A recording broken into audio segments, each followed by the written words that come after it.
भक्तों, ओम नमः शिवाय। आज हम जानेंगे जब यमराज पर की भोलेनाथ ने कृपा और नंदी को दे दिया ये कैसा वरदान, जिससे सुनने से आपको पारिवारिक जीवन में उन्नति तथा सुख संपत्ति का मार्गदर्शन होगा। अगर आप चैनल पर नए हैं तो चैनल को लाइक और सब्सक्राइब जरूर करें और आप शिव के सच्चे भक्त हैं तो कमेंट में ओम नमः शिवाय जरूर लिखें। तो चलिए शुरू करते हैं। भोले तो बस श्रद्धा और विश्वास देखते हैं। भोले की कृपा के लिए क्या देवी देवता तो क्या राक्षस, वह अपनी शरण में आए सभी श्रद्धालुओं पर न केवल कृपा करते हैं बल्कि उन्हें मनोवांछित फल भी प्रदान करते हैं। ऐसी ही एक कथा जुड़ी है मृत्यु के देवता यमराज से। जब उन्होंने भोलेनाथ को यूं ही बिना किसी वाहन के भ्रमण करते देखा तो उनके मन में एक इच्छा जागृत हुई। बस फिर क्या था, यमराज ने भगवान शंकर के समक्ष अपनी इच्छा प्रकट की और फिर क्या हुआ आइए इस कथा में जानते हैं। यूं ही नहीं, यमराज ने भी किया था वर्षों का तप। पौराणिक कथाओं के अनुसार भगवान शिव बिना किसी वाहन के ही संपूर्ण संसार में विचरण करते थे। एक दिन जब वह जगत में विहार कर रहे थे तो यम ने उन्हें देखा। उनके मन में यह बात आई कि वह भोलेनाथ के वाहन बन जाए, लेकिन यह इतना सहज नहीं था। तो उन्होंने शिव को प्रसन्न करने के लिए कठिन तप किया। यम के तप से शिव शंभु प्रसन्न हुए और उन्होंने यम को बैल रूप में अपना वाहन बनाना स्वीकार किया। भोलेनाथ ने बैल रूप को इसलिए चुना क्योंकि बैल अत्यंत भोला होता है, उसके मन में किसी भी प्रकार का छलकपट नहीं होता। यही वजह है कि भोले बाबा ने बैल यानी कि नंदी को अपना वाहन नियुक्त किया।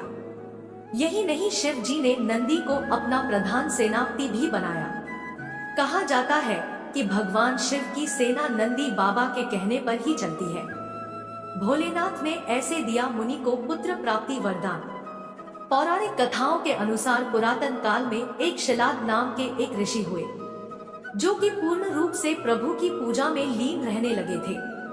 ऐसे में परिवार के लोगों को उनके वंश की चिंता हुई। यह परेशानी लेकर सभी उनके पास पहुँचे और गृहस्थ जीवन में वापस आने का निवेदन किया।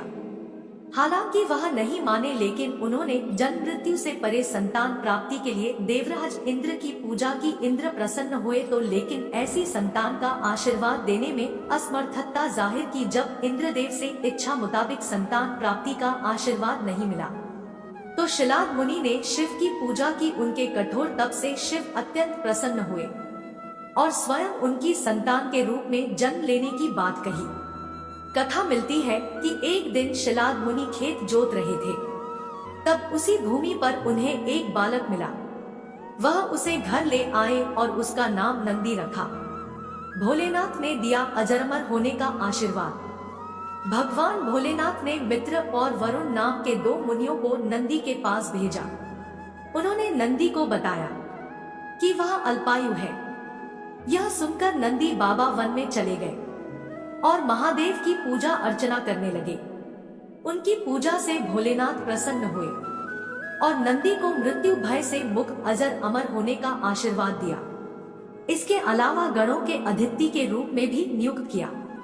कथा मिलती है कि जब असुरों और देवताओं के बीच समुद्र मंथन चल रहा था और उसमें से विष निकला था तो उसे शिव ने धारण किया था, लेकिन विषपान के दौरान कुछ बूंदें जमीन पर गिर गई थी और उन्हें नंदी ने अपनी जीभ से चाट लिया था।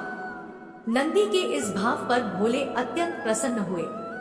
इसके बाद भगवान ने नंदी को अपने सबसे बड़े भक्त की उपाधि दी। साथ ही उन्होंने कहा कि जो शक्तियां उनकी है वह नंदी की भी है। भोलेनाथ की कृपा पाने को ज्ञान स्वरूप तप और विष की बूंदे को चाटने की पवित्रता नंदी बाबा की महिमा को और भी बढ़ा देती है। इनसे लगाई गई अर्जी कभी खाली नहीं जाती। भोले बाबा ने नंदी को यह आशीर्वाद दिया था कि उनकी पूजा से पहले नंदी की पूजा की जाएगी। यही वजह है कि हर शिवालय में नंदी बाबा की मूर्ति जरूर होती है।